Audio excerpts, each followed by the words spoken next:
Kasama ka ha? Oo. Ikaw nasama, ikaw isa. Wala ba mga damit ang mga tao? Damit, pagdamitin yan muna. Ikaw, sakay. Isang matanda ron, ikaw. Okay, ikaw, sakay dyan. Tayo na ha. Okay, doon tayo magkita.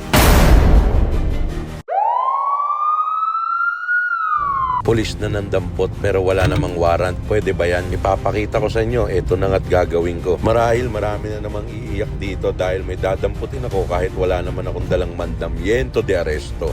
Nag-uulan na naman yan. Sigurado ko wala na naman tibog itong mga apports natin dito.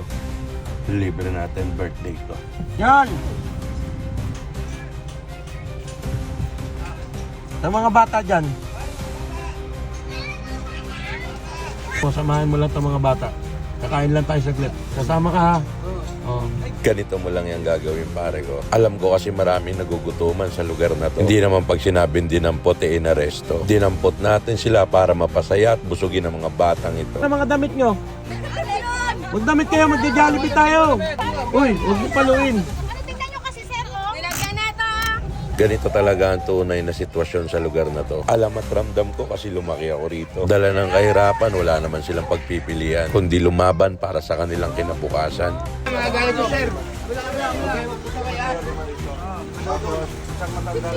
Oh, wait lang, wala mo na bababasa nyo. Magulo, sabihin mo, wala mo.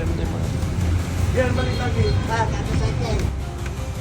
Tentenenen, karambola na tayo. Kitang-kita ko yung tuwa at excitement sa mata ng mga batang ito. Siyempre naman, bihira kasi nilang maranasan to. Kaya napagdesisyonan ko na i-celebrate na lang ang aking birthday kasama kayo. Sabay-sabay tayo papasok. O, pila-pila para makapasok kayo. Pasok, o, dito.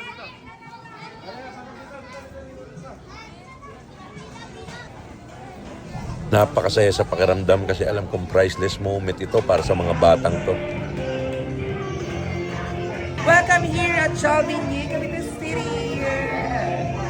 Siyempre, hindi mawawala ang mga mahal nating lola na laging nandyan para sa atin ay sumuporta. At dahil birthday ko, siyempre hindi pwedeng wala sila. Nagpapasalamat talaga ako dahil after 36 years, ang pangarap ko makapag-birthday sa Jollibee ay nagawa ko na. Sobrang saya talaga, di ba? Eh ano pang hinihintay natin? Magdasal na tayo para masibulan ng tsibugan at ang saya. Kung noon nagsa-celebrate ako sa mga inuman at ingay, napagtanto kong may kulang pala. Wala kasi ron talaga ang tunay na saya. Paglalasing, susuka, paggising mo, ang sakit pa ng ulo, di ba? Pero sa ganitong celebration, bukod sa napakasaya na, nakapagtanim ka pa ng magandang alaala. Alaala na hanggang pagtanda nila ay kanilang daladala. At sa mga batang to, may gusto lang akong ipakita na wala yan sa pinanggalingan mo pagdating ng araw kung magiging ano ka. Gusto kong maging inspirasyon, hindi distraction. Na kung ano ako ngayon ay dati rin akong naging sila. Huwag na natin patagalin to, magchibugan na.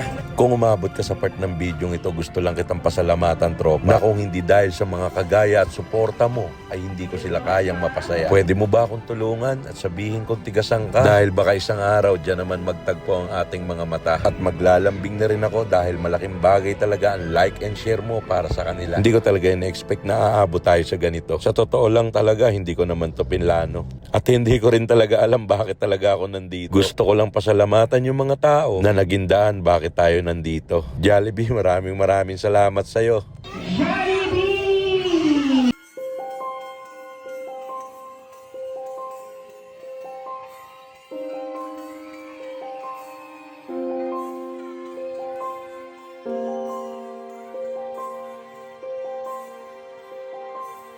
Huli man daw at magaling ay nahihahabol din. Matagal ko nang pinangarap to. Pero 36 na ako nung natupad yung kahilingan ko. Sa loob ng 36 years, ito na yata ang pinakamasayang birthday party ko. Para kasi akong bumalik sa kabataan ko. Isipin mo yun, sa sobrang gulo ng naging buhay ko. Tapos binless tayo ni Lord para makabalik sa ganito. Kaya kung naririnig mo ako, huwag kang susuko sa mga nagiging problema mo. Parang ako. Kaya niya ako kinastigo, hinanda niya lang ako para sa magiging bagong ako. At eto na nga yata ang bagong calling ko, ang magpasaya ng ibang tao. At masayang masaya rin naman ako habang ginagawa ko to. Ito ko kasi napapatunayan at nararamdaman na hindi pala pera at kapangyarihan ang kailangan para magpasaya ka ng ibang tao. Paggawa lang pala ng kabutihan ang unang-unang puhunan. Siyempre, huwag mawawala ang pakikipagkapwa-tao at pagiging palakaibigan. Makinig kayo lahat doon sa mga bata na nandito. Magpakabait lang kayo. Huwag na huwag kayong gagawa ng masama lalo yung magnanakaw. Kakaintindihan tayo? Ha? Alam nyo, lahat naman ng bata yata dito sa atin sa Pilipinas, ang pangarap, makapag-birthday kay Jollibee. Yeah. 36 ako, ngayon lang ako nagkaroon ng capacity na mag-birthday sa Jollibee. Sinama ko yung mga bata rito na walang kakayanan. Ay, iba talaga yung happiness when you say Jollibee. Jollibee is Jollibee para sa mga bata yan. Tignan mo yung mga bata na yan. Nakatira yan sila sa cemeteryo. Tapos ito kanina mga nakayapak yan. Kung ano yan nakikita nyo sa mga bata na yan, hindi ako nalalayo sa kanila noon. Oo, ganun.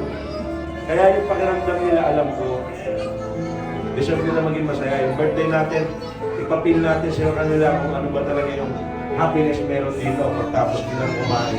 Sila mother, lagi ko silang ni-invite. Alam nyo, ano kasi ako sa mga matatanda, pag lolas boy ka, iba ang impact sa akin pagdating ng mga senior. Kasi pinalaki nga ako ng mga lolo't lola ko hindi na nila inabot yung kakayanan ko. Diyan naman sila Di, ganun din naman yun. Parang mga lolo't lola ko na yan, kaya hayaan natin, i-treat natin sila dito. So parang yung hindi naranasan ngayon ng lola mo, sir, sa kanila mo pinaparana. Oo, at saka yung mga bata.